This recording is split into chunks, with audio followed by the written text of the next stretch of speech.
Hello, YouTube. This is the Gentleman Scholar and the Scholar Gentleman doing my very first ever overlap crossover video. Hold on, let me get this lit.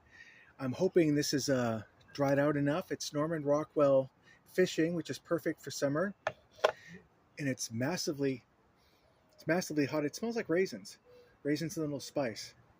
But it's perfect. It's perfect weather. It's like soupy and humid, but still cool enough to be outside. We're under the shade.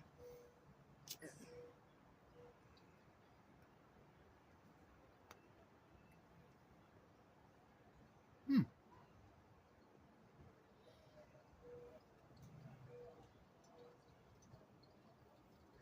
Today's book.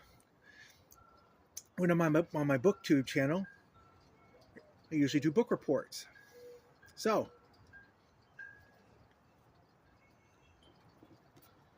this one is called Papa Martel. It's by Monsieur Gerald Robichaud, and it's basically a story about a francophone Quebecois family in a fictional town of Groveton, Maine. And I know it's fictional because I looked it up. There is a Groveton, New Hampshire, though, in my state, which has the same ethnic background. So he probably lived there originally and just moved the state. Don't know why. Excuse me.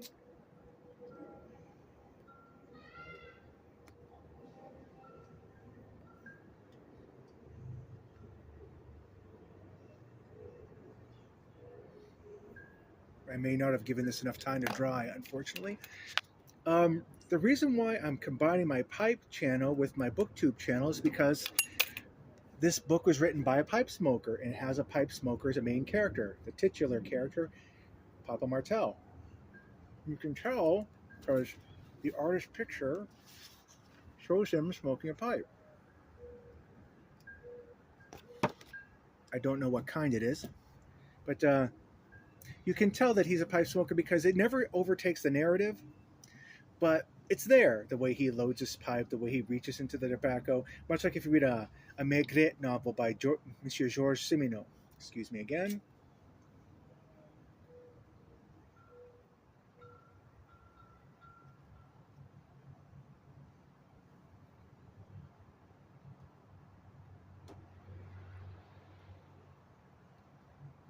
So all of you commented my last video. Thank you. To my new subscriber, thank you again.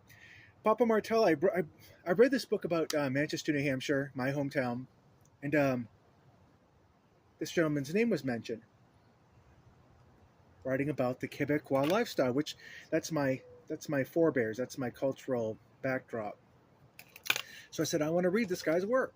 So I ordered up his two books, this one being the first.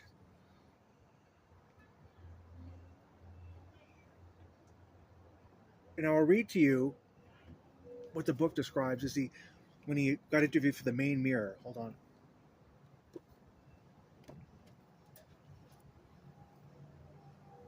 In 1961, the author told the Library Journal, I wanted to tell the story of a healthy and lively family, in accents that I tried to make tender and light-hearted. I wish to speak of births, deaths, and marriages, of love and customs that last, of a faith that endures, and of superstitions that still cling, and also with a humor to treat of ecclesiastical, I can't even pronounce that, ecclesiastical rigidity and institutional pompousness, the slow tempo of adolescent growth and the demands of the flesh and the wisdom and follies of French-Canadian folkways.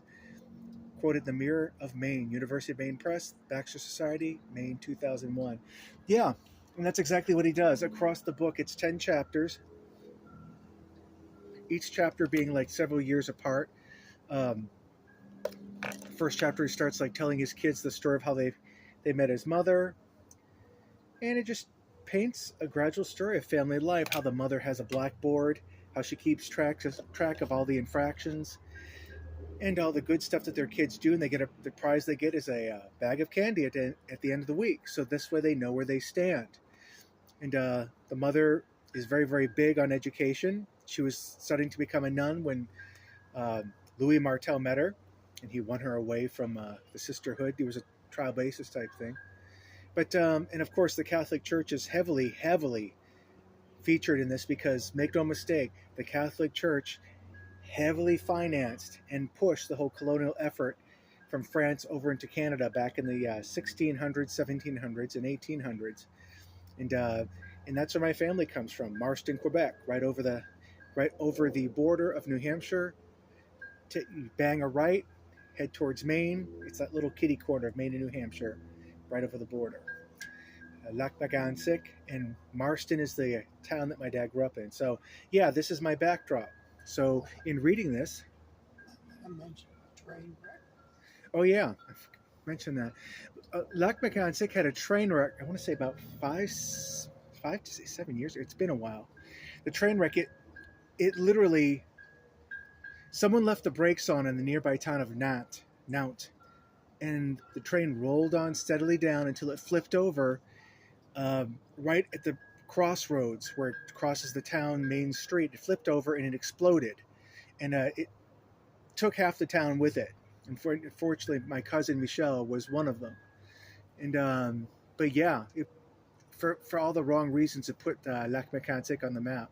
And I've been to that town once since then, and the town's been replaced by what looks like a bunch of IKEA Lego buildings, for a town. But I haven't been since. I haven't been in, God, about 5 or 6 years. So I'd say that it must have happened about 10 years ago. Excuse me.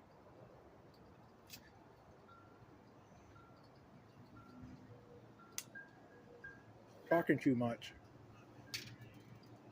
But I really enjoyed this book.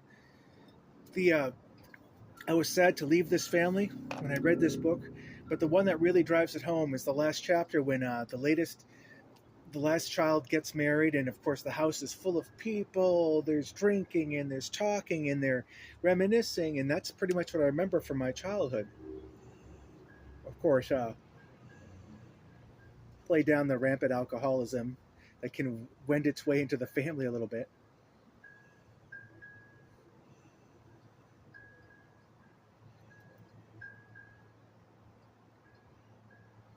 I'd like to dedicate this to Mr. Gilles Cassidy. He's a Facebook friend of mine. He used to be a YTPC presenter and a pipe smoker. Came originally from Montreal, Canada. He helps me to speak French. And when he Facebook messages me, if he does make a comment on this video, it'll be in English so you all can read it. But he helps me when he messages me and I message him on Facebook Messenger. It's completely in French, so I'm able to at least keep the memory of the language in my head. I remember hearing it when I was a kid, the Quebecois dialect of French, and that's why I'm able to, whenever I start speaking it again, I'm able to go back to it pretty quickly. Within a day or so, I'm fluent again, and I can actually, within 2 or 3 days, I can actually parse philosophical concepts in another language. So I'm very grateful. It's the only other language I can speak, and I'm very grateful for it because, as you know, Americans are generally not known for their bilingual or trilingual attributes. So I'm glad I can speak another language. When I fly out, I can speak French to anyone who can't speak English. So anyway, I really enjoyed that book. I hope you folks are doing well, and we'll speak to you soon. Thanks again, and à la prochaine.